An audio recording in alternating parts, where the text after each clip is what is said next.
Matthew, New King James Version, chapter 26. Now it came to pass when Jesus had finished all these sayings, that he said to his disciples, "You know that after 2 days is the Passover, and the Son of Man will be delivered up to be crucified."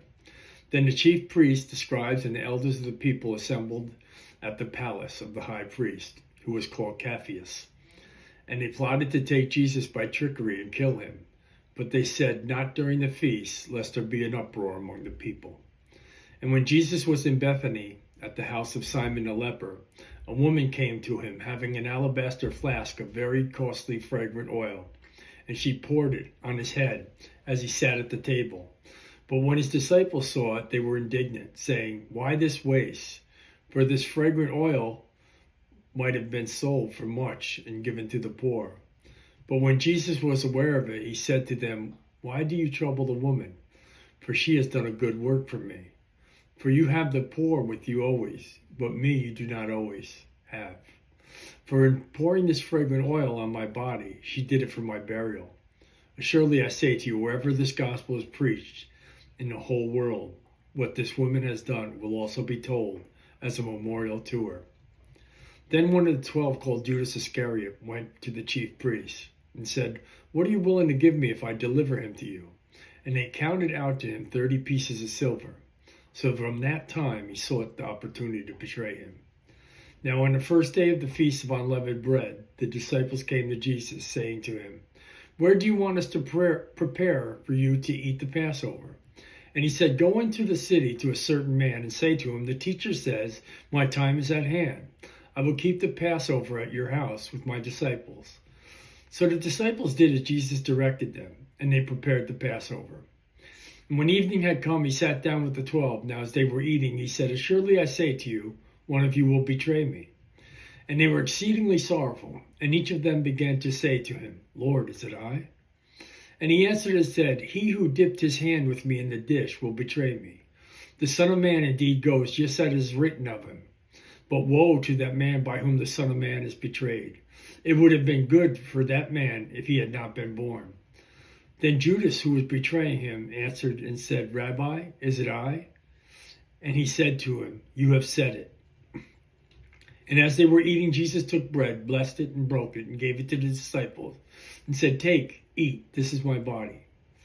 Then he took the cup, and he gave thanks, and he gave it to him, saying, "Drink from it, all of you, for this is my blood of the new covenant, which is shed for many for the remission of sins. But I say to you, I will not drink of the fruit of the vine from now until that day when I drink it anew with you in my Father's kingdom." And when they had sung a hymn, they went out to the Mount of Olives. Then Jesus said to him, "All of you will be made to stumble because of me this night. For it is written, I will strike the shepherd, and the sheep of the flock will be scattered. But after I have been raised, I will go before you to Galilee." Peter answered and said to him, "Even if all are made to stumble because of you, I will never be made to stumble." Jesus said to him, "Surely I say to you that this night before the rooster crows, you will deny me 3 times. Peter said to him, "Even if I have to die with you, I will not deny you." And so said all the disciples. Then Jesus came with them to a place called Gethsemane, and said to the disciples, "Sit here while I go pray over there." And he took with him Peter and the 2 sons of Zebedee, and he began to be sorrowful and deeply distressed. Then he said to him, "My soul is exceedingly sorrowful, even to death. Stay here and watch with me." He went a little farther and fell on his face and prayed, saying, "O my Father, if it be possible, let this cup pass from me. Nevertheless, not as I will, but as you will." Then he came to his disciples and found them sleeping, and said to Peter, "What, you could not watch with me 1 hour? Watch and pray, lest you enter into temptation. The spirit indeed is willing, but the flesh is weak."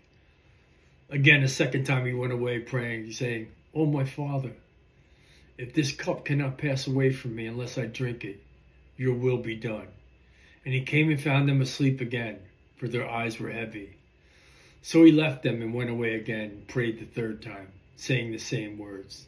Then he came out to his disciples and said to them, "Are you still sleeping and resting? Behold, the hour is at hand, and the Son of Man is being betrayed into the hands of sinners. Rise, let us be going. See, my betrayer is at hand.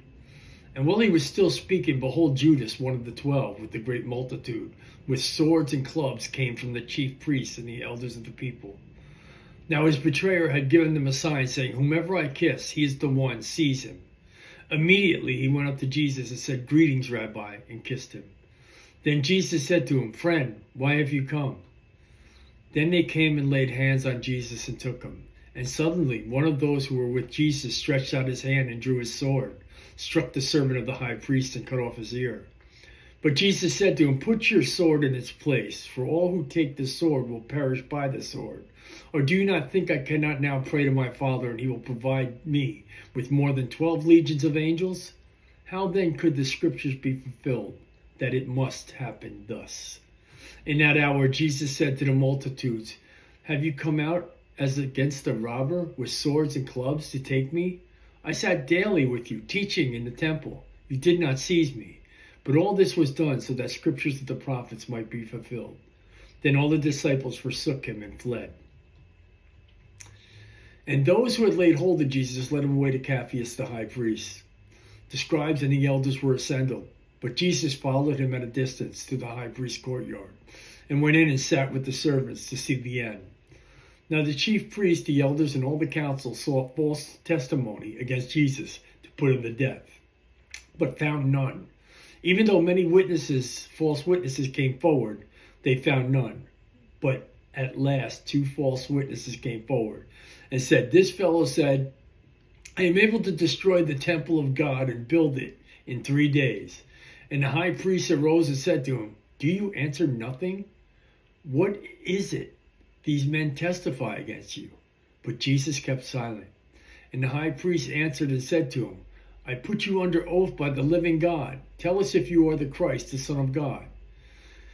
Jesus said to him, It is as you said. Nevertheless, I say to you, hereafter you will see the Son of Man sitting at the right hand of the power and coming on the clouds of heaven.